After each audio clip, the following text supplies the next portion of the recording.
Yes, ఇక్కడ చూడండి చాలా సంచలనమైన నిర్ణయం తీసుకున్నారు. ఆంధ్రప్రదేశ్ మరియు కర్ణాటకలో చూడండి చాలా క్లియర్గా సోషల్ మీడియా బ్యాన్. 13 ఏళ్లలోపు వారు వాడకుండా ఏపీలో నిషేధం, 16 ఏళ్ళలోపు వాళ్ళు వాడకుండా కర్ణాటకలో నిషేధం.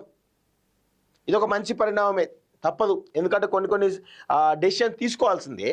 సో ఇక్కడ ఏం జరుగుతుంది, అసెంబ్లీలో సీఎం చంద్రబాబు ప్రకటన, 90 రోజుల్లో విధి విధానాలు ఖరారు చేస్తామని వెల్లడి.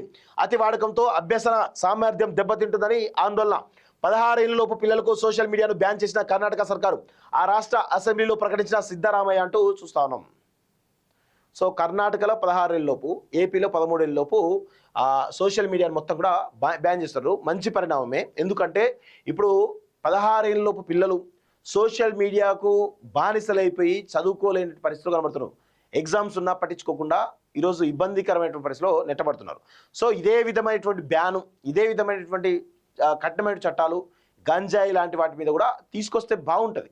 సో ఇప్పుడు ఏమవుతుందంటే, మీరు సోషల్ మీడియా బ్యాన్ చేయడం మంచిదే, కానీ సోషల్ మీడియా కంటే కూడా డేంజర్ అయినటువంటి ఈ డ్రగ్స్ ఏదైతుందో దానిపైన కూడా యుద్ధం చేయాలి. సో ఇప్పుడు మరి ఈ 2 రాష్ట్రాలు చేస్తూ ఉన్నాయి సోషల్ మీడియా బ్యాన్. మరి తెలంగాణ రాష్ట్రంలో రేవంత్ రెడ్డి కూడా ఒక నిర్ణయం తీసుకోవాలి దీనిపైన. పిల్లలు సోషల్ మీడియా వినియోగంపై ఏపీ కర్ణాటక ప్రభుత్వాలు కీలక నిర్ణయాలు తీసుకున్నాయి. 16 ఏళ్లలోపు వారికి సిద్ధరామయ్య సర్కారు సోషల్ మీడియా బ్యాన్ చేయగా, రాష్ట్రంలో 13 ఏళ్లలోపు వారు సామాజిక మాధ్యమాలు వినియోగించకుండా నిషేధం విధించే ఆలోచన చేస్తున్నట్లు ఏపీ సీఎం చంద్రబాబు తెలిపారు. శుక్రవారం ద్రవ్య వినిమయ బిల్లుపై చర్చ సందర్భంగా ఏపీ శాసనసభలో చంద్రబాబు మాట్లాడినటువంటి విషయం చూస్తా ఉన్నాం. సో 13 ఏళ్లలోపు వారికి సంబంధించి సోషల్ మీడియాను బ్యాన్ చేస్తే బాగుంటుందని సూచన వచ్చింది. ఆ వయసులోపు వారికి సోషల్ మీడియా అందుబాటులో లేకుండా చేసే కార్యక్రమానికి 90 రోజుల్లో శ్రీకారం చుడతాం. 13-16 ఏళ్లలోపు వారికి సంబంధించి ఏం చేయాలని దానిపై అందరితో చర్చించి నిర్ణయం తీసుకుంటాం. సోషల్ మీడియా వల్ల మన పిల్లలు నష్టపోకూడదు, దానికి ఈ ప్రభుత్వం కట్టుబడింది అని చంద్రబాబు తెలిపారు. టెక్నాలజీ వాడుకుంటే ఆయుధంగా పనిచేస్తుందని, అదే టెక్నాలజీని బానిస అయితే జీవితాలు నాశనం అవుతాయని అన్నారు. 100% కరెక్టే.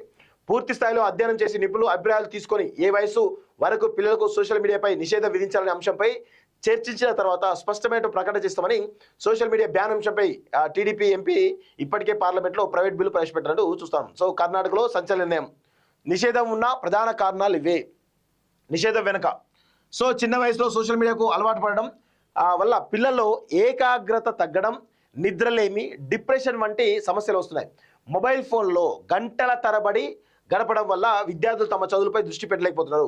వడపోతలేని సోషల్ మీడియాలో పిల్లలు హానికరమైనటువంటి హింసాత్మకమైనటువంటి కంటెంట్కు గురయ్యే ప్రమాదం ఉంది. తెలియని వ్యక్తులతో పరిచయాలు, సైబర్ బుల్లింగ్ వంటి పిల్లల భద్రతకు ముప్పుగా మారుతున్నాయి. పిల్లల్లో మొబైల్ వ్యసనాన్ని అరికట్టడం ద్వారా వారిని తిరిగి ఆటపాటలు, పుస్తక పఠనం వైపు మళ్లించాలని ఏపీ ప్రభుత్వం భావిస్తున్నది. సో ఇప్పటికే చాలా కంట్రీస్లో కూడా ఈ సోషల్ మీడియా ఏది మైనర్ వాళ్ళకి సోషల్ మీడియా బ్యాన్ అనే అంశంపై ఆల్రెడీ ఇప్పటికే చాలా దేశాలు ఉన్నాయి. సో ఇప్పుడు ఏపీలో, కర్ణాటకలో నడుస్తుంది. ఇది దేశమంతా కూడా ఒక నిర్ణయం తీసుకోవాలి. దాదాపు 16 ఏళ్ళలోపు ఉన్నటువంటి వాళ్ళ పిల్లలకు సోషల్ మీడియా బ్యాన్ అనేది ఇది కేంద్ర ప్రభుత్వం తీసుకోవాల్సినటువంటి అంశం. మరి ఆ దిశగా ప్రయత్నం చేస్తా లేదా చూడాల్సిన అవసరం అయితే ఉంది.